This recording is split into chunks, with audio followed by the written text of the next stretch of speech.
हाँ दोस्तों नमस्कार। एक बार फिर से आप सभी लोगों का फिजिक्स विद कॉन्सेप्ट के यूट्यूब चैनल पर तहे दिल से बहुत बहुत स्वागत है। आज दोस्तों हम लोग बहुत प्यारे प्यारे न्यूमेरिकल लगाने वाले हैं, यानी आज की ये वीडियो न्यूमेरिकल के नाम रहने वाली है। बहुत सारे न्यूमेरिकल को प्यारे प्यारे न्यूमेरिकल को सीखेंगे। उम्मीद है कि आप लोगों को जरूर मजा आएगा। हर न्यूमेरिकल को आप लोग को लगाना है और एक न्यूमेरिकल कॉपी बनाइए। उस कॉपी में आप लोग जो है, मैं खास तौर से कुमार मित्तल की बुक का न्यूमेरिकल लगा रहा हूँ। तो इससे पहले भी हमने कुछ सवाल लगाए हुए हैं, उसके बाद ही हमने सवाल लगा रहे हैं। ये आपका ये तीसरा चौथा क्वेश्चन है।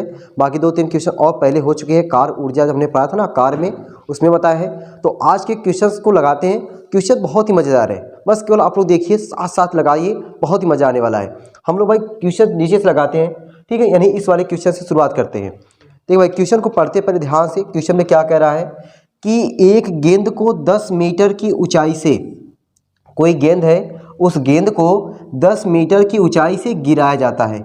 10 मीटर की ऊंचाई है और उस ऊंचाई से क्या किया जा रहा है, गेंद को गिराया जाता है। यदि फर्श पर टकराने के बाद, फर्श गेंद है भाई, गेंद फर्श पर टकराएगी, फर्श पे गिराया जा रहा है। फर्श पर टकराने के बाद गेंद की ऊर्जा में 30% की कमी हो जाती है। लो दोस्तों, 30% की कमी हो गई। किसमें? ऊर्जा में। ऊर्जा में क्या हो गया? 30% की कमी हो गई। तो गेंद फर्श से वापस टकराने पर कितनी ऊंचाई तक जाता है, ये हमसे यहाँ पे क्वेश्चन में पूछ रहा है। बात समझ गई? एक बार फिर से देखिए भाई, क्वेश्चन को हम लोग कैसे समझेंगे। कोई गेंद है 10 मीटर की ऊंचाई से, मान लो भाई ये हमारा फर्श है, ये हमारा क्या है, फर्श है, ठीक ना, ये हमारा क्या है, फर्श है। तो हमने क्या किया, मान लेते यच ऊंचाई, ठीक है, ये हमारा क्या है, यच ऊंचाई। यच ऊंचाई से हम लोग क्या कर रहे हैं, गेंद को गिरा रहे हैं। हालांकि ऊंचाई हमको दिया हुआ है, कितना दिया है, यच दिया हुआ है, 10 मीटर दिया हुआ है। तो यानी यच ऊंचाई यानी 10 मीटर की ऊंचाई से हम गेंद को क्या कर रहे हैं, टपका रहे हैं, टपका रहे हैं ना, गिरा रहे हैं। जब गिराते हैं, गेंद को टपकाते हैं, तो गेंद टकराने के पश्चात, मतलब जब देखो भाई, जब गेंद यहाँ पर है तो इसकी पृथ्वी तल से ऊंचाई कुछ है, उसकी स्थितिज ऊर्जा होगी। यहाँ पे जो स्थितिज ऊर्जा होगी उसको कहाँ लेंगे, mgh ले लेंगे। यहाँ पे जो ऊर्जा होगी गेंद की, भाई पृथ्वी तल से ऊंचाई है और ऊंचाई पर क्या होती है, स्थितिज ऊर्जा। स्थितिज ऊर्जा कितनी होगी, mgh। लेकिन जब टकराती है, यहाँ पे गेंद आके टकराई, टकराने के बाद जब वापस जाती, मान ले तो भाई यहाँ पे ये h डैश ऊंचाई तक वापस जाती है, h डैश ऊंचाई तक वापस जाती है। तो जब यहाँ पे जो आती है, तो यहाँ पे जो ऊर्जा होती है, मान लेते उसको mgh डैश, और यह mgh डैश mgh के 30% के कमी के बराबर होती है। यहाँ पे जो ऊर्जा होती है वह क्या होती है, 30% की कमी हो जाती है। तो हमको यही mgh डैश का मान पूछ रहा है। बात समझ में आ गई होगी। फिर से एक बार देखें, पृथ्वी तल से h ऊंचाई है, h ऊंचाई पर हमने स्थितिज ऊर्जा क्या मान लिया है, mgh है। जब यह 30% की कमी हो रही है तो जाहिर सी बात है कुछ ऊंचाई कम होगी। अब ऊंचाई कम हमने मान लिया h डैश, और इस h डैश पर हम इसको यानी ऊर्जा को क्या मान लेते हैं, mgh डैश। तो कहने का मतलब है हमारा यहाँ पे कि जो हमारा mgh होगा, mgh जो होगा, या कह सकते हैं mgh डैश, mgh डैश बराबर होगा किसके, mgh के 30% के। 30% कमी हो जाती ना, जब 30% कमी हो जाती 70% बचता है। कितना बचता है, 70%। 30% कमी हो जाती है ना, 30% रह जाती नहीं है, 30% की कमी हो जाती है, ठीक। यानी mgh डैश बराबर होगा mgh के 70% के। पूरा 100% रहा, 100% में से 30% की कमी हो गई तो कितना बचा, 70%। यानी mgh डैश mgh के 70% के बराबर है, mgh के 70% के बराबर है। इतनी बात, ये चीज़ आपको समझना था। ये चीज़ें अगर आपको समझ में आ गई तो समझो सवाल लग गया, लग गया, ठीक। अब देखो भाई, mg यहाँ भी है, दोनों जगह से mg उड़ गए, ठीक है। तो mg कैंसिल ना, तो हमारा क्या बचा भाई, एक बार और लिख देते, चलो अच्छा, एक बार mgh डैश बराबर mgh 70% मतलब 70/100, 70/100। mg को उड़ा दो, ठीक है। यहाँ पे 0 0 से कैंसिल हो गया, ठीक है। हमको किसका मान निकालना है, h डैश का मान निकालना है। h डैश बराबर, h का मान दिया हुआ है हमको, 10 मीटर दिया हुआ है सर, 10 हो गया गुणे 7/10। लो भाई 10 10 भी शहीद हो गया, तो h डैश बराबर क्या मिल गया, h डैश बराबर मिल गया 7 मीटर। क्या मिल गया, 7 मीटर। देखो कितना प्यारा सा क्वेश्चन है, कुछ था, कुछ नहीं क्वेश्चन में था। बस केवल आपको समझना है कि जब पृथ्वी तल से h ऊंचाई पर था तो उसकी स्थितिज ऊर्जा mgh, कुछ नीचे आया तो ऊंचाई के कितना नीचे आया h डैश, तो यहाँ पे ऊर्जा mgh डैश हो गया। जो mgh डैश है वह बराबर है mgh के 70% के। बस प्यारा सा क्वेश्चन आपके सामने हाजिर हो गया, ठीक ना। चलो भाई इसको नोट कर लो, नोट हो गया होगा। अब आते हैं हम लोग दूसरे क्वेश्चन पे। इसको मिटा दें, एकदम से मिटा दीजिए, पहला क्वेश्चन समझ में आ गया। दूसरा क्वेश्चन पढ़ो भाई और अपने मन से इसको पहले लगाने की कोशिश किया करें। पहले वीडियो को रोकें, अपने मन से लगाएं, देखिए भाई नहीं आ रहा है तब जाके आगे वीडियो को आप लोग देखें, ठीक ना। दूसरा क्वेश्चन हमारा क्या है कि एक मनुष्य 50 किलोग्राम की वस्तु को, ठीक है, कोई आदमी है वह 50 किलोग्राम की वस्तु को 2.5 मीटर, क्या लिखा है, 2.5 मीटर ऊंची बस की छत पर, ठीक ना, 2.5 मीटर ऊंची बस की छत पर चढ़ाता है। भाई कोई आदमी है, वह आदमी सामान को कहाँ पे चढ़ाता है, बस की छत पर चढ़ाता है। कितना ऊंचाई पर है, 2.5 मीटर की ऊंचाई पर है छत, ठीक। ज्ञात कीजिए कि उसे गुरुत्वीय बल के विरुद्ध कितना कार्य करना पड़ेगा। हमने आपको खुले शब्दों में फार्मूला निकाल के रखा हुआ है कि गुरुत्वीय बल के विरुद्ध किया गया कार्य W बराबर mgh, है ना। गुरुत्वीय बल के विरुद्ध किया गया कार्य W बराबर mgh, ठीक। तो पहले क्वेश्चन में क्या क्या लिखा है उसको लिख देते हैं। 50 किलोग्राम, m बराबर क्या दिया है, 50 किलोग्राम दिया है सर, ठीक। ये क्या दिया है, ऊंचाई h बराबर कितना दिया है, 2.5 मीटर, और यहाँ पे g की जगह पे क्या रखना है, 9.8 मीटर प्रति सेकेंड स्क्वायर रख देना है। जी की जगह पे क्या रख देना है, 9.8 मीटर प्रति सेकेंड स्क्वायर। तो गुरुत्वीय बल के विरुद्ध किए गए कार्य का सूत्र क्या है, ठीक ना, क्या भाई, गुरुत्वीय बल के विरुद्ध किया गया कार्य, गुरुत्वीय बल के विरुद्ध किया गया कार्य। तो गुरुत्वीय बल के विरुद्ध किया गया कार्य उसको लिखते हैं W, और W बराबर क्या होता है, mgh। W बराबर क्या हो गया, mgh, ठीक। W बराबर mgh। सबका मान पता है भाई, m का मान पता है, ठीक सर, g का मान पता है, h का मान पता है, भाई सब मान पता है, रखो, सब मान पता है, रख दो, इससे आसान क्या चाहिए आपको, है। W बराबर m की जगह पे रख देंगे 50, g की जगह पे रख देंगे 9.8 और h की जगह पे रख देंगे 2.5, ठीक। अब देखो भाई ये गुणा बहुत ही आसान है, लेकिन कुछ लोग इसमें भी गुणा में कंफ्यूज होते हैं, ठीक है। तो गुणा करने का देखो तरीका, सबसे पहले आपको ये देखना है कि हमें जीरो का जो गुणा जो है, देखो अगर सपोज दैट मैं जीरो का गुणा ही करना चाहता हूँ, यहाँ पे देखो ये जीरो का जब गुणा इसमें होगा तो ये देखो दशमलव फ्री हो जाएगा, बात समझे। यहाँ पे जब जीरो का गुणा होगा यानी एक अंक दशमलव यहाँ आ जाएगा, 98 हो जाएगा, समझो इसमें दशमलव नहीं रह गया। 5 का केवल गुणा कर देना है, 5 8 40, 5 9 45, 45 और 4 49, ठीक, 490 हो गया, गुणे 2.5, W बराबर, फिर नीचे W बराबर। अब देखो हमें क्या करना है, 25 का गुणा कर देना है, एक दशमलव, देखो एक अंक पे दशमलव है, एक अंक पे दशमलव लगेगा, या तो फिर ऐसे समझ लो ये एक जीरो इसके दशमलव को गायब कर दिया है, एक जीरो इस दशमलव को गायब कर दिया, मतलब दशमलव का झंझट खत्म और ये जीरो का भी झंझट खत्म हो गया।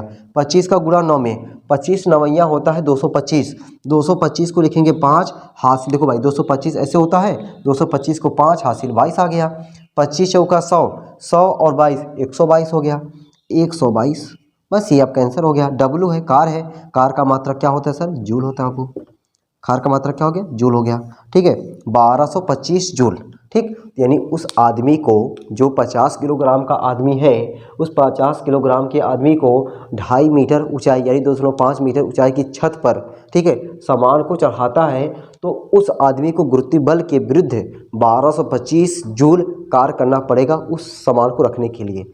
ये क्वेश्चन था आपका, ठीक है, नोट कर लो भाई, नोट हो गया होगा, ठीक है। चलो आते हैं पहले क्वेश्चन पर। तो इस तरीके से आपका 2 क्वेश्चंस हो गया ना। तीसरे क्वेश्चंस पर आते हैं। तीसरा क्वेश्चन आपका क्या कह रहा है भाई, देखो जरा, वो भी क्वेश्चन बहुत ही अच्छा क्वेश्चन है, बढ़िया क्वेश्चन है, मस्त क्वेश्चन है।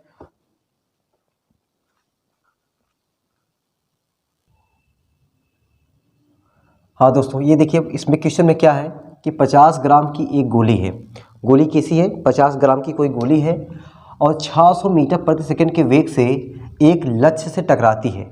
50 ग्राम की गोली है। क्वेश्चन देखो भाई, ध्यान से पढ़िए क्वेश्चन। 50 ग्राम की गोली है, वह क्या हो रही है कि 600 मीटर पर सेकंड के वेग से एक लक्ष्य से टकराती है। लक्ष्य को भेदने के पश्चात गोली का वेग 150 मीटर पर सेकंड रह जाता है। लक्ष्य को भेद लेती है तो गोली का जो वेग है वह 150 मीटर प्रति सेकंड रह जाता है। तो आपको पूछ रहा है कि लक्ष्य को भेदने में गोली कितनी ऊर्जा, लक्ष्य को भेदने में गोली की कितनी ऊर्जा व्यय हुई, लक्ष्य को भेदने में गोली की कितनी ऊर्जा व्यय हुई, ये क्वेश्चन आपसे पूछ रहा है। समझो भाई जरा, देखो ये हमारी कोई गोली है, ये गोली आपको लग रहा है भाई, कुछ गोली लग रहा है ना, ये कोई गोली है, ठीक ना। ये गोली कितनी ग्राम की भाई, ये 50 ग्राम की कोई गोली है। यह 50 ग्राम की गोली 600 मीटर पर सेकंड के वेग से एक लक्ष्य से टकराती है। मान लेते भाई ये इनका लक्ष्य था, ठीक है, ये लक्ष्य में क्या हो गई है, टकराती है। ये गोली जब यहाँ पे टकराती है, जब गोली टकराती है तब गोली का वेग कितना है, 600 मीटर प्रति सेकंड। जब लक्ष्य से टकराती है उस समय, उस दरमियान गोली का जो वेग होता है वह कितना होता है, 600 मीटर प्रति सेकंड होता है। लेकिन लक्ष्य को भेदने के पश्चात, जब लक्ष्य को भेद देती है कौन, गोली, तब उस गोली का जो वेग है, उस गोली का जो वेग है दोस्त, वह कितना रह जाता है, वह 150 मीटर प्रति सेकंड रह जाता है। जब लक्ष्य को भेद देती है गोली तब उस गोली का वेग 150 मीटर प्रति सेकंड रह जाता है। तो आपसे पूछ रहा है क्वेश्चन वाला कि लक्ष्य को भेदने में, इस लक्ष्य को भेदने में कि गोली की कितनी ऊर्जा व्यय हुई, लक्ष्य को भेदने में गोली की कितनी ऊर्जा व्यय हुई। ठीक, क्वेश्चन आपको समझ में आ गया है, इस चित्र के माध्यम से बहुत अच्छे समझ में आ गया क्वेश्चन में क्या कहना चाहता है। ठीक, हमने आपको एक प्रमेय पढ़ाया हुआ था, याद होगा, कार्य ऊर्जा प्रमेय, ठीक ना, पढ़ाया है कार्य ऊर्जा प्रमेय, कार्य ऊर्जा प्रमेय। कार्य ऊर्जा प्रमेय में हमने आपको सिखाया है कि जो मतलब किया गया कार्य होता है वह बराबर होता है गतिज ऊर्जा में परिवर्तन के। किया गया कार्य बराबर होता है गतिज ऊर्जा में परिवर्तन के। अब दोस्तों यहाँ से सवाल लगने वाला है, यहाँ से क्वेश्चन लगने वाला है कि जो किया गया कार्य बराबर है गतिज ऊर्जा में परिवर्तन के, ठीक है ना। यहाँ से लगाते हैं, तो पहले हम लोग क्या लिखेंगे कि कार्य ऊर्जा प्रमेय से, कार्य ऊर्जा प्रमेय से, कार्य ऊर्जा प्रमेय से W बराबर डेल्टा के, यानी किया गया कार्य उसकी गतिज ऊर्जा में परिवर्तन के बराबर होता है। तो अब गतिज ऊर्जा में परिवर्तन मतलब हुआ प्रारंभिक गतिज ऊर्जा माइनस अंतिम गतिज ऊर्जा। अब ये हमको देखना होता है कि हम आखिरकार घटाएं तो घटाएं किस में से, जरूरी नहीं है कि दूसरे में से ही पहले को घटाया जाए। आपको ये देखना होता है कि वेग किसका ज़्यादा है और वेग किसका कम है। अगर प्रारंभिक वेग ज़्यादा है तो हम लोग प्रारंभिक में से अंतिम को घटाएंगे, अगर अंतिम वेग ज़्यादा है तो अंतिम में से प्रारंभिक को घटाते हैं। ये बात क्लियर है। तो यहाँ पे हम लोग देख रहे हैं कि 600 जो है वह 150 की अपेक्षा बहुत ज़्यादा है। इसका मतलब है कि प्रारंभिक वेग हमारा ज़्यादा है और अंतिम वेग हमारा कम है। तो प्रारंभिक में से अंतिम को घटाते हैं, तो डेल्टा के W बराबर क्या हो जाएगा हमारा, यहाँ से जो डेल्टा के की जगह पे हम लोग क्या लिखेंगे, डेल्टा के जगह पे 1/2m u square minus 1/2m v square, जहाँ पे v क्या है अंतिम गति ऊर्जा और u v अंतिम वेग और u क्या है प्रारंभिक वेग हो गया। इसको थोड़ा सा सॉल्व करते हैं, 1/2m दोनों में कॉमन है, u square minus v square लिख सकते हैं ना, u square minus v square, a plus b a minus b का फार्मूला भी लगा सकते हैं, थोड़ा कैलकुलेशन में हमको आसानी हो जाएगा। W बराबर 1/2m, इसको लिख सकते हैं u प्लस वी और लिख सकते हैं u माइनस वी, लिख सकते हैं ना u माइनस वी। अब यहाँ पे मान पुटअप करेंगे तो हमको कैलकुलेशन में बहुत ही आसानी होने वाली है, अदरवाइज थोड़ा सा लंबा होने का चांस था। ये 50 ग्राम हमको दिया है, 50 ग्राम है, ग्राम को बदलेंगे किलोग्राम में, किलोग्राम में बदलेंगे। देखो भाई जरा, 1 किलोग्राम बराबर होता है 1000 ग्राम के, ठीक है। तो 1 ग्राम किसके बराबर हो जाएगा, 1/1000 किलोग्राम के। तो ये 50 है, 50 ग्राम बराबर क्या हो जाएगा, 50/1000, 50/1000 ग्राम। 50/1000 ना लिख करके इसको हम लोग 50 × 10 की घाते -3 डायरेक्ट लिखते हैं। क्या लिखते हैं, 50 × 10 की घाते -3। तो यहाँ पे क्या लिख देंगे, 50 × 10 की घाते -3, ठीक। u प्लस वी, u का मान हमारा क्या है 600, 600 प्लस v का मान 150, u माइनस वी 600 माइनस 150, बोलो भाई, कोई दिक्कत परेशानी नहीं हो रही ना, समझने में आसानी है एकदम? एकदम सर, कोई दिक्कत परेशानी नहीं। ठीक, अब देखो भाई, अब क्या करेंगे हम लोग, यहाँ पे अगर हम देखें इसको सॉल्व करना है। अब ये सॉल्व हमारे ऊपर है भाई, कैसे हमको आसानी पड़ रही है। आपको जैसे आसानी पड़ रही है आप वैसे भी सॉल्व कर सकते हैं। ठीक है, ज़रूरी नहीं है कि मैं जैसे ही सॉल्व करूँ आप लोग वैसे ही सॉल्व करें। ठीक है, 1/2 अगर मैं इसको 25 से काट दूँ 25 हो जाएगा। ठीक है, काट देते हैं, 25 हो जाएगा। 25 × 10 की घाते -3 गुणे, भाई 2 से काट दिया 25 हो गया। 25 × 10 की घाते -3, 600 में 150 जोड़ देंगे 750, 750 गुणे 600 में से 150 घटा दें, हो जाएगा 450, 450। ठीक, इतनी चीज़ें आपको समझ में आ गई। अब आपका भाई गुणा भाग है। ठीक है, 25 में 75 का गुणा करना है, फिर जो आएगा 45 का गुणा कर देना है। ठीक है, वही राइट आंसर आ जाएगा। मैं यहाँ पे डायरेक्ट आंसर लिख सकता हूँ। ठीक है, अगर मैं यहाँ पे डायरेक्ट आंसर लिखूँगा उसका आंसर आ जाएगा 8.44, 8.44 गुणे 10 की घाते 3 गुणे 10 की घाते 3 जूल। ठीक है, ये आप लोग डायरेक्ट सॉल्व कर सकते हो भाई, कुछ नहीं बचा रहा है। 25 में 75 का 750 का गुणा कर देना है, फिर जो आएगा उसमें 45 का गुणा कर देना है। ठीक, ये आप लोग गुणा करेंगे आपको ये मिल जाएगा 8.44 गुणे 10 घाते 3 जूल। इसका मतलब है कि लक्ष्य को भेदने में गोली की जो ऊर्जा है, ऊर्जा कितनी व्यय हुई है, 8.44 गुणे 10 घाते 3 जूल। तो ये 3 क्वेश्चन मैंने आपके सामने रखा हुआ है, और भी क्वेश्चन लगवा रहे हैं, बस आप लोग ऐसे बने रहें और मस्त होकर के क्वेश्चन को लगाते रहें। नोट कर ले भाई पहले इतना।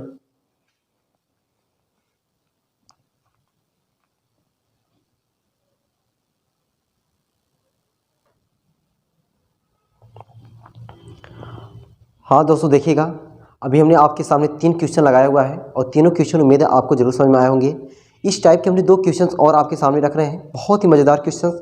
बस केवल आप लोग लगाइए, पहले आप लोग क्वेश्चन अपने मन से एक बार लगाने की भरपूर कोशिश करें, जब नहीं आ रहा है तब फिर इसमें से देखें मैंने कैसे कैसे बताया हुआ है। ठीक है, मैं क्वेश्चन नीचे से लगा रहा हूँ, यानी आपका ये क्वेश्चन नंबर हो जाएगा 4 और ये क्वेश्चन नंबर हो जाएगा आपका 5।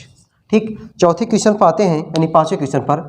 क्वेश्चन क्या कह रहा है, 0.2 किलोग्राम द्रव्यमान के एक पिंड को, मतलब कोई पिंड है, उस पिंड का जो हमको मास दिया हुआ है 0.2 kg, किलोग्राम द्रव्यमान के एक पिंड को 10 मीटर प्रति सेकंड की प्रारंभिक चाल से पृथ्वी तल से ऊर्ध्वाधर ऊपर की ओर फेंका गया। देखो भाई, ये समझो हमारी धरती माँ हो गई, पृथ्वी तल हो गया। ये पृथ्वी तल से ऊर्ध्वाधर, ऊर्ध्वाधर मतलब सीधा सीधा ऐसे जो है इसको फेंका गया। ठीक है, पृथ्वी तल से ऊर्ध्वाधर मतलब सीधा भाई, सीधा ऊर्ध्वाधर, ठीक ना। ऊर्ध्वाधर क्या किया गया, प्रारंभिक चाल से पृथ्वी तल से ऊर्ध्वाधर ऊपर की ओर फेंका गया। कितने वेग से, 10 मीटर प्रति सेकंड की प्रारंभिक चाल से। तो गणना कीजिए, पहला क्या, पिंड की प्रारंभिक गतिज ऊर्जा। हमें क्या करना है, प्रारंभिक गतिज ऊर्जा। अगर हम प्रारंभिक चाल को u दें, प्रारंभिक चाल को u माने, तो प्रारंभिक गतिज ऊर्जा k बराबर 1/2 m u स्क्वायर हो जाएगा।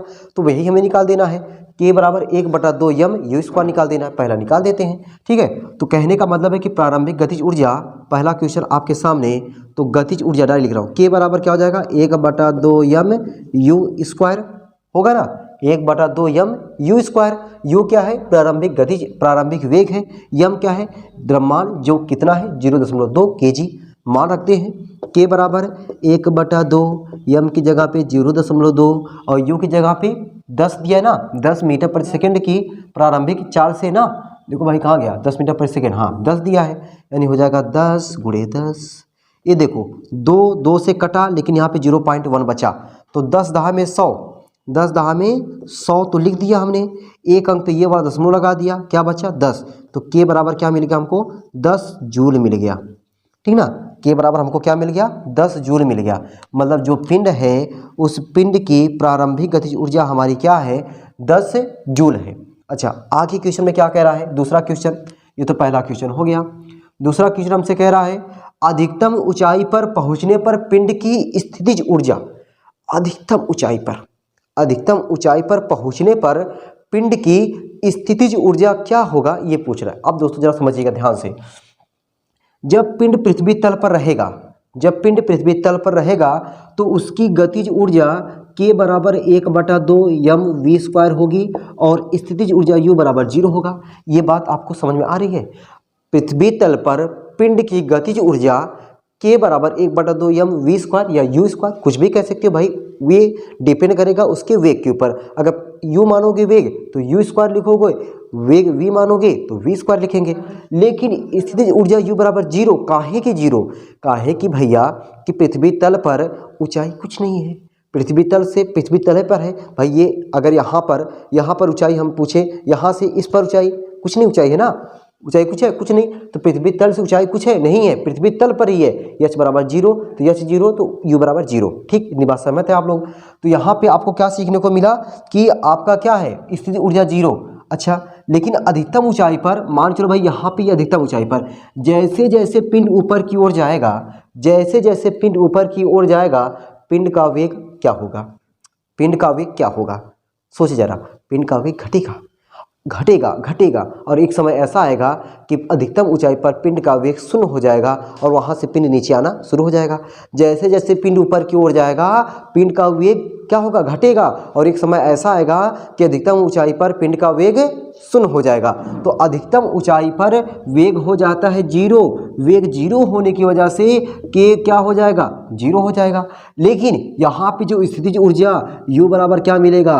वह आपको mgh मिलेगा। u बराबर क्या मिलेगा? mgh मिलेगा। ठीक ना दोस्तों, ये आपसे। लेकिन अगर हम बात करें कि इस पिंड पर टोटल एनर्जी, इस पिंड पर टोटल एनर्जी या इसके कहीं और किसी बिंदु पर टोटल एनर्जी का मान क्या होगा? संरक्षित रहता है। भाई आपने ऊर्जा संरक्षण पढ़ा है। ऊर्जा संरक्षण क्या है कि जो पथ है या अगर गुरुत्वीय बल के अंतर्गत आ रहा है तो गुरुत्वीय बल के प्रत्येक बिंदु पर, गुरुत्वीय बल के प्रत्येक बिंदु पर कुल ऊर्जा संरक्षित रहती है। गुरुत्वीय बल के जो पथ बना हुआ है, इस पथ के प्रत्येक बिंदु पर कुल ऊर्जा क्या होती है? संरक्षित रहती है। मतलब यहाँ पे जो कुल ऊर्जा होगी वही कुल ऊर्जा यहाँ भी होगी, वही कुल ऊर्जा इधर भी कहीं होगी। इतनी बात सहमत है आप लोग कि कुल ऊर्जा हर जगह क्या होगी? बराबर होने वाली है। ठीक, हमसे पूछ क्या रहा है? अधिकतम ऊंचाई पर पहुंचने पर पिंड की स्थितिज ऊर्जा, यहाँ पे स्थितिज ऊर्जा हमसे पूछ रहा है। तो यहाँ पे स्थितिज ऊर्जा u बराबर mgh, लेकिन हमको यहाँ पे h दिया है? h दिया ही नहीं है। तो यहाँ पे जो u है, देखो भाई, यहाँ पे टोटल एनर्जी अगर बात करें जो यहाँ पे E होगा, यहाँ पे कह सकते हैं निम्नतम बिंदु पर, एक बार इसे लिख दे, क्या पहले लिखते हैं, क्या लिखते हैं भाई कि पृथ्वी तल पर, पृथ्वी तल पर, पृथ्वी तल पर, पृथ्वी तल पर कुल ऊर्जा, पृथ्वी तल पर कुल ऊर्जा, जो कुल ऊर्जा होगी वह बराबर होगी किसके? इसके गतिज ऊर्जा के। कुल ऊर्जा बराबर गतिज ऊर्जा, कुल ऊर्जा बराबर गतिज ऊर्जा, और गतिज ऊर्जा यानी दिस इम्प्लाइज दैट के बराबर 1/2 m v स्क्वायर। ठीक, के बराबर 1/2 m v स्क्वायर। तो यहाँ से हम लोग के निकाल लेते हैं। अगर के निकालेंगे, के बराबर क्या मिल जाएगा? 1/2 और m की जगह पे, ठीक है। अच्छा देखो, वही चीज़ हमें मिलेगा, 10 जूल मिलेगा ना। तो एक बार सॉल्व भी कर देते हैं। यम की जगह पे 0.2, वी की जगह पे 10 × 10, इसको सॉल्व करोगे आ जाएगा 10 जूल। मतलब जो पृथ्वी तल पर कुल ऊर्जा आया है, ठीक है, तो ये कह सकते हैं ई, और नीचे लिख सकते हैं ई बराबर के, मतलब गतिज ऊर्जा कुल ऊर्जा के बराबर, और उसका मान क्या आया? 10 जूल आया। क्या मान है उसका? 10 जूल। तो ये जो 10 जूल आया है पृथ्वी के तल पर, वही बराबर होगा कहाँ? अधिकतम ऊंचाई पर। और उसी कुल ऊर्जा को स्थितिज ऊर्जा कह सकते हैं। काहे कि वहाँ पे गति ऊर्जा है ये नहीं है। तो अधिकतम ऊंचाई पर, ठीक है। तो मेरे दोस्त, हम लोग जो दूसरा का क्वेश्चन सॉल्व कर रहे हैं वहाँ पे क्या कह सकते हैं कि अधिकतम ऊंचाई पर पहुँचने पर,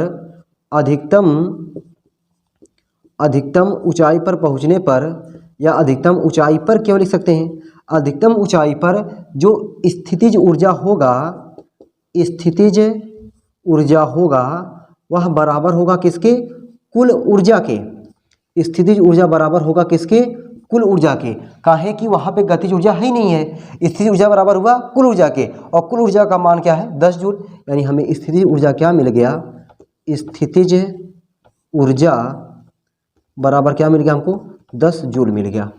स्थितिज ऊर्जा हमको क्या मिल गया? 10 जूल मिल गया। तीसरा क्वेश्चन हमसे क्या पूछ रहा है? तीसरा क्वेश्चन हमसे ये कह रहा है कि पृथ्वी तल से 2.5 मीटर की ऊंचाई पर पिंड की गतिज ऊर्जा। अब देखो, 2.5 मीटर की ऊंचाई पर क्या पूछ रहा है आपसे? गतिज ऊर्जा पूछ रहा है। और गतिज ऊर्जा का सूत्र क्या होता है? 1/2 m v स्क्वायर। तो यहाँ पे सूत्र लगाओगे तो भाई सूत्र में h है ही नहीं है। सूत्र में h है नहीं है। तो हम लोग क्या करते हैं, अब देखो जरा, तो मान के चलो कि भाई ये अधिकतम ऊंचाई पर है, ठीक है। लेकिन हमसे क्या पूछ रहा है? 2.5 मीटर की ऊंचाई पर, तो 2.5 मीटर इसके बीच में कहीं भी होगा। मान लो यहाँ पे कहीं है 2.5 मीटर। अगर ये 2.5 मीटर अगर यहाँ से यहाँ तक है, ये 2.5 मीटर अगर ये यहाँ से यहाँ तक है, तो इस बिंदु की कुल ऊर्जा, इस बिंदु की कुल ऊर्जा क्या होगी? 10 जूल होगी। भैया इसके हर बिंदु पर जो ऊर्जा होगी कितनी होगी? 10 जूल होगी। तो इस बिंदु पर भी कुल ऊर्जा कितनी होगी? 10 जूल होगी। ठीक है, यानी कह सकते हैं कि पृथ्वी तल से 2.5 मीटर की ऊंचाई पर कुल ऊर्जा कितनी होगी? 2.5, कुल ऊर्जा 10 जूल, कुल ऊर्जा मिल गया। वहाँ पे अब हम लोग यहाँ पे इसकी स्थिति ऊर्जा निकाल सकते हैं। स्थिति ऊर्जा U बराबर mgh। भाई m आपको 2.2 kg, g का मान 10 रख देना है और h का मान 2.5, वहाँ से U मिल जाएगा। तो कुल ऊर्जा बराबर गतिज ऊर्जा प्लस स्थिर ऊर्जा, वहाँ से हम लोग निकाल सकते हैं। ठीक, देखो जरा कैसे। तो कह सकते हैं कि 2.5 मीटर की ऊंचाई पर, ठीक है, क्या लिखें? 2.5 मीटर की ऊंचाई पर, 2.5 मीटर की ऊंचाई पर स्थितिज ऊर्जा यानी U, स्थितिज ऊर्जा U बराबर क्या हो जाएगा? mgh। U बराबर mgh और m का मान क्या है? 0.2, g का मान क्या है? 10 और h का मान क्या है? 2.5। ठीक, अब देखो भाई गुणा करना है। गुणा कैसे करेंगे? 2 का 10 में गुणा करेंगे तो दशमलव हट जाएगा, 2 बचेगा और 25 दूना 50 और एक अंक पे दशमलव यानी 5, एक अंक पे 0.5 हो गया। यानी U बराबर हमको क्या मिल गया? 5 जूल। इस स्थान पर U का मान मिला 5 जूल और इस स्थान पर टोटल ऊर्जा कितनी है? टोटल ऊर्जा कितनी है? 10 जूल। ठीक है, सिंस क्या लिख सकते हैं? E बराबर क्या होता है? K plus U। E बराबर क्या होता है? K plus U। अगर E बराबर K प्लस U होता है तो E की जगह पे 10, K का मान वहाँ निकालना है, U की जगह पे 5, तो K बराबर क्या हो गया? 5 जूल।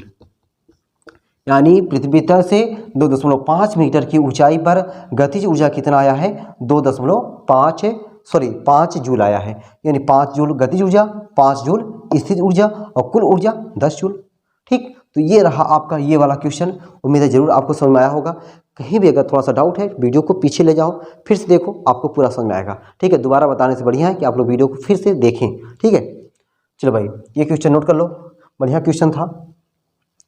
अब आते हैं पहले क्वेश्चन पे। तो ये वाला क्वेश्चन जो हमने बताया इसी टाइप का ये भी क्वेश्चन है। ठीक है, मिटाए भाई, मिटा दें, सर मिटा दीजिए। चलिए भाई आते हैं पहला क्वेश्चन, यानी इसका चौथा क्वेश्चन। चौथा क्वेश्चन क्या कह रहा है कि एक 100 ग्राम द्रव्यमान, ठीक है, अब की बार इसमें क्या था? 0.2 किलोग्राम का था, यहाँ पे क्या है? 100 ग्राम का है। यानी 100 ग्राम मतलब 0.1 किलोग्राम कह सकते हैं ना, एकदम से कह सकते हैं। ठीक है, तो अब ये जो है आपको दिया हुआ है, ठीक ना, कि 100 ग्राम, पहले तो मिटा तो ले या, चलो भाई मिट गया। अब देखो क्वेश्चन हमसे क्या कह रहा है कि 100 ग्राम द्रव्यमान का पिंड 20 मीटर पर सेकंड के वेग से ऊर्ध्वाधर ऊपर की ओर फेंका जाता है। ठीक है, उसमें भी था ऊर्ध्वाधर ऊपर की ओर फेंका जा रहा है, यहाँ भी क्या है? ऊर्ध्वाधर ऊपर की ओर फेंका जाता है। पिंड कितनी ऊंचाई तक ऊपर जाएगा? अच्छा लो भाई, इसे पूछ रहा है, उसमें कहा था अधिकतम ऊंचाई तक जाता है, यहाँ पे वही ऊंचाई पूछ रहा है। पिंड की अधिकतम ऊंचाई कितनी ऊंचाई तक जाता है, अधिकतम ऊंचाई आपसे पूछ रहा है। आगे क्या कह रहा है कि उस ऊंचाई पर पिंड की कुल ऊर्जा कितनी होगी? जिस ऊंचाई पर जाएगा उस ऊंचाई पर पिंड की कुल ऊर्जा यानी गतिज प्लस स्थिर ऊर्जा, तो वहाँ पे जब ऊंचाई पर अधिकतम चला जाएगा तो वहाँ पे स्थिति ऊर्जा होगा, लेकिन गतिज ऊर्जा क्या हो जाएगा? 0। वहीं पे स्थिति ऊर्जा केवल निकाल दोगे, वही कुल ऊर्जा हो जाएगा। ठीक, चलो भाई पहले हम लोग यश के पीछे पढ़ते हैं। चलो भाई पीछे पढ़ते हैं। तो पहले हम लोग क्या करते हैं कि ये पृथ्वी तल हो गया, ये क्या है हमारा? पृथ्वी तल हो गया। तो पृथ्वी तल से, ठीक ना, पृथ्वी तल से 100 ग्राम द्रव्यमान का पिंड 20 मीटर पर सेकंड के वेग से ऊर्ध्वाधर ऊपर की ओर फेंका जाता है। ये ऊर्ध्वाधर की ओर ऊपर फेंका जा रहा है। मान चलो भाई पिंड को हम लोग यहाँ से यहाँ तक जो है यह ऊंचाई ऊपर की ओर फेंक दिए हैं। ठीक, यहाँ पे पिंड आ गया है, ये पिंड यहाँ पे आ गया ना, यम द्रव्यमान का पिंड यहाँ पे आ गया है। लेकिन जब पिंड नीचे था तो इसकी गतिज ऊर्जा जो रहेगी 1/2 यम v स्क्वायर रहेगी, लेकिन स्थितिज ऊर्जा क्या होगी? 0 होगी। अच्छा, अधिकतम ऊंचाई पर वेग के 0 होने की वजह से इसकी गतिज ऊर्जा हो जाएगी 0, लेकिन स्थितिज ऊर्जा U बराबर mgh। इस बात से आप लोग सहमत हैं? ये बात आपको अगले वाले सवाल में बता दिया गया है और इसी भी सवाल में ऐसे बता रहे हैं, आपको समझ में जरूर आ गया होगा कि गतिज ऊर्जा स्थिर ऊर्जा कैसे 0 हो रहा है, कहाँ पे क्या हो रहा है। ठीक, अच्छा अब हमसे क्या कह रहा है कि उधर ऊपर को फेंका जाता है, पिंड कितनी ऊंचाई तक ऊपर जाएगा, हमसे कितनी ऊंचाई तक ऊपर जाएगा ये हमसे पूछ रहा है। अगर हम बात करें यहाँ पे जो कुल ऊर्जा होगी, यहाँ पे कुल ऊर्जा E बराबर होगी K के, और यहाँ पे कुल ऊर्जा E बराबर होगी U के। ये दिख भी रहा है फिगर से, E बराबर होगा K से, और वहाँ पे क्या हो जाएगा, E बराबर क्या हो जाएगा, E बराबर हो जाएगा U से। अगर हम बात करें यहाँ पे जो ऊर्जा कुल ऊर्जा होगा, कुल ऊर्जा यहाँ पे बराबर होगा कुल ऊर्जा यहाँ की। बोलो भाई कोई दिक्कत पता ही ना, कुल ऊर्जा यहाँ पे बराबर होगा कुल ऊर्जा यहाँ के। यहाँ पे जितनी ऊर्जा है वहाँ ऊर्जा इतना यहाँ भी होगा, ठीक।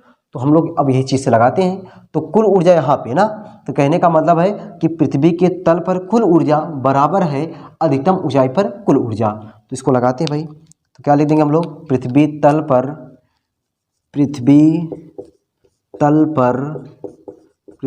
पर कुल ऊर्जा, पृथ्वी तल पर कुल ऊर्जा बराबर होगा अधिकतम ऊंचाई पर कुल ऊर्जा, अधिकतम ऊंचाई पर, अधिकतम ऊंचाई पर नहीं भाई, हर जगह पे ही ना, ठीक ना, जो नहीं कि अधिकतम ऊंचाई पर, लेकिन हम लोग यहाँ पे अधिकतम ऊंचाई ले रहा ना, अधिकतम ऊंचाई पर कुल ऊर्जा, अधिकतम ऊंचाई पर कुल ऊर्जा, ठीक, अधिकतम ऊंचाई पर कुल ऊर्जा। तो पृथ्वी तल पर कुल ऊर्जा के लिए हम लोग गतिज प्लस स्थितिज, गतिज के लिए 1/2 mv², स्थितिज क्या है 0 है, यहाँ पे भाई स्थितिज क्या है, पृथ्वी तल पर स्थित ऊर्जा क्या है 0 है, बराबर। अब हम आते हैं इस पे कि पृथ्वी अधिकतम ऊंचाई पर गतिज ऊर्जा 0 है, लेकिन स्थितिज ऊर्जा क्या है mgh है। अधिकतम ऊंचाई पर गतिज ऊर्जा क्या है 0 है, लेकिन स्थितिज ऊर्जा mgh है, ठीक। तो ये 0 जुड़ेगा तो कुछ फर्क नहीं होगा, 1/2 m² बराबर mgh। अब देखो भाई यम तो शहीद हो गए, तो v² बराबर हमको क्या मिल गया 2gh, v² बराबर 2gh। हमको h का मान चाहिए, क्या पूछ रहा है भाई, और फेंका जाता है पिंड कितनी ऊंचाई तक ऊपर जाएगा, कितनी ऊंचाई तक ऊपर जाएगा, ऊंचाई पूछ रहा है, तो h पूछ रहा है, तो h बराबर क्या हो जाएगा v²/2g।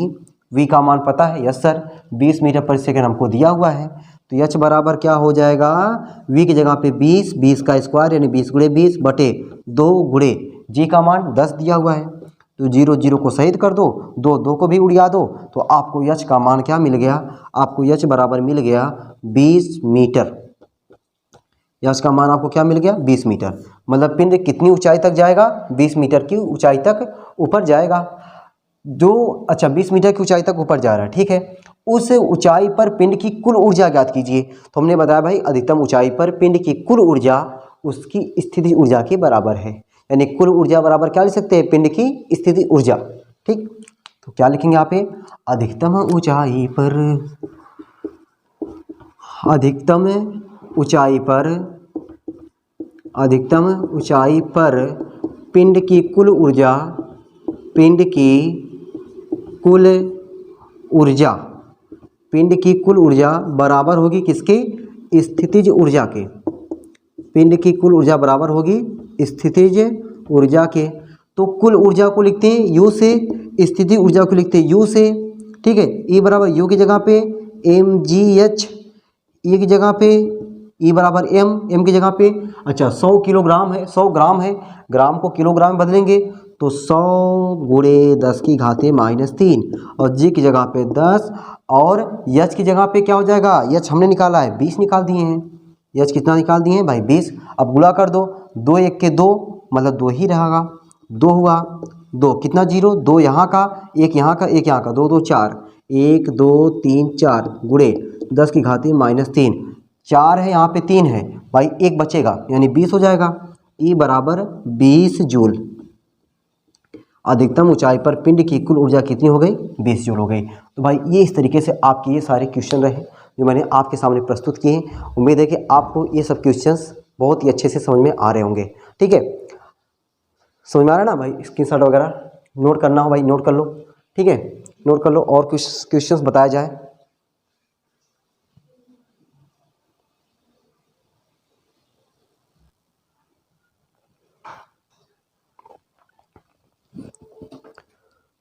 हाँ दोस्तों देखिएगा, और भी कुछ प्यारे क्वेश्चंस जो आपके सामने प्रस्तुत हैं।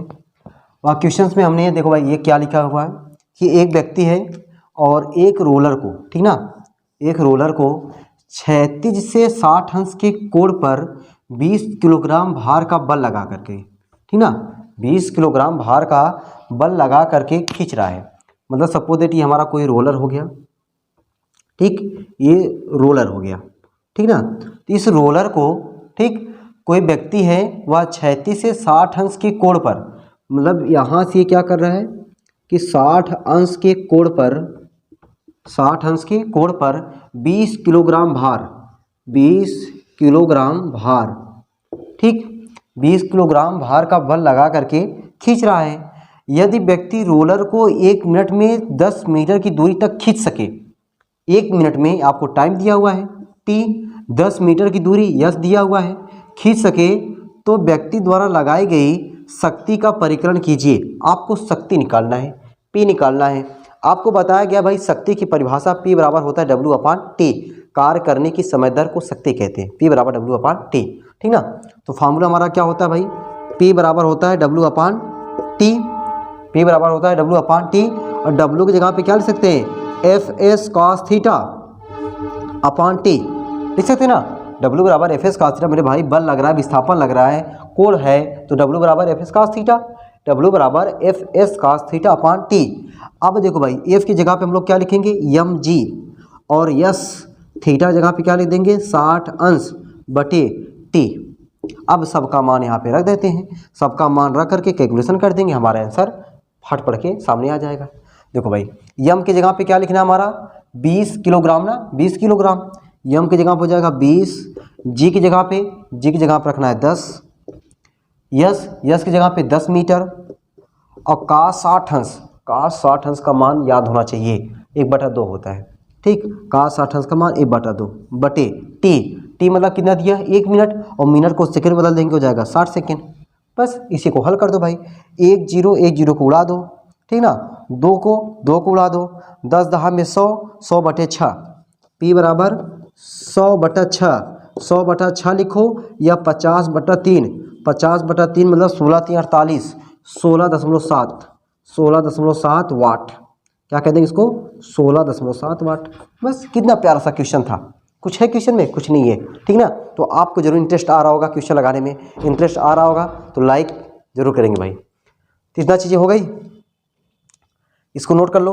अब आते हैं इस वाले क्वेश्चन पर। ये वाला क्वेश्चन देखो भाई हमारा क्या है कि 55 किलोग्राम का एक व्यक्ति, ठीक ना, क्वेश्चन हमारा क्या है कि 55 किलोग्राम का एक व्यक्ति क्या कर रहा भाई, 55 किलोग्राम का व्यक्ति अपने सिर पर, लो भाई अपने कपार पर, अपने कपार पर, सिर पर 20 किलोग्राम का भार रखे हुए है। शाबाश भाई, 55 किलोग्राम का आदमी है, अपने सर पर 20 किलोग्राम का भार रखा हुआ है, रखे हुए हैं। उसके द्वारा गुरुत्वीय बल के विरुद्ध कृत कार्य की गणना कीजिए। तो हमें W का मान निकालना है, कृत कार्य की गणना कीजिए।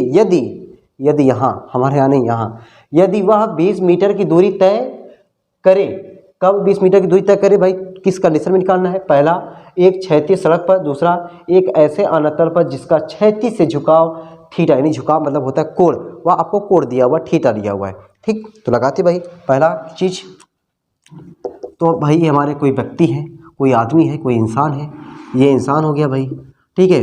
अगर ये इंसान है, ये इंसान है अगर, तो ये अपने सर पर क्या रखा हुआ है, ये इंसान भाई 55 किलोग्राम का है, ठीक ना, 55 किलोग्राम का इंसान है और अपने सर पर 20 किलोग्राम का बोझ रखा हुआ है। ये इंसान अगर 55 किलोग्राम का है तो अपने सर पर क्या रखा हुआ है, 20 किलोग्राम का बोझ रखा हुआ है। तो ये इंसान, अब इसका पूरा वजन कितना हो गया भाई, 55 + 20 कितना हो गया भाई, 55 + 20 505 5 2 7 75 किलोग्राम का, 75 किलोग्राम का ये हो गए, ठीक। उसके द्वारा गुरुत्वीय बल के विरुद्ध, गुरुत्वीय बल इनका हमेशा किधर काम करेगा, नीचे, इनका गुरुत्वीय बल यानी mg किधर काम करेगा, नीचे काम करेगा, ठीक। लेकिन ये जो है कृत कार्य की गणना कीजिए, दिया 20 मीटर दूरी क्षैतिज सड़क पर, क्षैतिज सड़क ये ऐसे ये जो है 20 मीटर की दूरी तय करते हैं, 20 मीटर की दूरी तय करते हैं। अब बताओ भाई, विस्थापन इनका हुआ इधर, ये है इधर विस्थापन, ठीक है, यस, और ये mg है इधर, कोण बन गया कितना, 90 डिग्री इधर। तो अब अगर कोण बना तो कृत कार्य W, ठीक ना, तो हम लोग क्या लिखेंगे भाई, गुरुत्वीय बल के विरुद्ध कृत कार्य, गुरुत्वीय बल के विरुद्ध कृत कार्य गुरुत्वीय बल के विरुद्ध कृत कार्य, गुरुत्वीय बल के विरुद्ध कृत कार्य। W बराबर क्या होता है, F S cos theta. W बराबर एफ एस रखो ना रखो, थीटा की जगह पे 90, कास 90 की वैल्यू 0, पूरा क्या हो गया 0। कास 90 अंश का मान 0 अंश होता है, पूरा मान क्या हो गया हमारा 0 हो गया। लेकिन एक ऐसे आना तल पर जिसका क्षैतिज से झुकाव थीटा दिया हुआ है। अब की बार भाई W बराबर क्या हो जाएगा, f s cos theta. W बराबर एफ की जगह पे क्या लिख देंगे, एफ की जगह पे क्या लिख देंगे, mg। एफ की जगह पे क्या लिख देंगे भाई, mg s cos theta. Theta की जगह पे कास इनवर्स 1/5। कास से कैंसिल हो गया, ठीक है, कास कैंसिल हो गया। कास इनवर्स मतलब होता है 1/कास, कास गुणे 1/कास कैंसिल हो गया, ठीक। हाँ, यम मतलब क्या होगा भाई, पूरा कितना है 75 kg। जी इसमें आपको नहीं दिया हुआ है, चलो भाई 10 ले लेते हैं, 10 कौन जाए 9 2 9 रखने। यस की जगह पे कितना मीटर भाई विस्थापन हो रहा है, 20 मीटर का विस्थापन हो रहा है, गुणे 1/5, कास करके 1/5, 5 के 5 होगा 20, ठीक है, 5 होगा 20, 4 पंचे 20, 4 से 28, 28 2 30, 10 ये वाला, इतना जूल ये आ गया भाई आपका W आ गया, ठीक है, इतना जूल, ठीक। तो आपने देखा इस तरीके से जो भाई हमने आपको इस वीडियो में 7 क्वेश्चंस बताए हैं जो आपके लिए कम नहीं है, ठीक ना। तो आप लोग इस तरीके से और भी क्वेश्चंस लगाइए। अगर आपको लग रहा है कि और क्वेश्चंस लगाने की ज़रूरत है, ठीक है, तो आप लोग कमेंट बॉक्स में मेंशन करें कि सर इस टाइप के और क्वेश्चंस जो है लगाइए, मज़ा आ रहा है, ठीक है। तो मिलते हैं फिर अगली क्लास में, ठीक है। तब तक के लिए सबको भाई सब लोग अपना मन से क्वेश्चंस को जरूर लगाएं, ज़्यादा से ज़्यादा क्वेश्चंस को लगाएं, ज़्यादा से ज़्यादा आनंद पाएं। जितना क्वेश्चन लगाएंगे उतना ही आनंद पाएंगे, क्योंकि क्वेश्चन लगाने का मज़ा ही कुछ और होता है ना, ठीक है। तो मिलते हैं भाई अगली वीडियो में, तब तक के लिए सबको बाय बाय।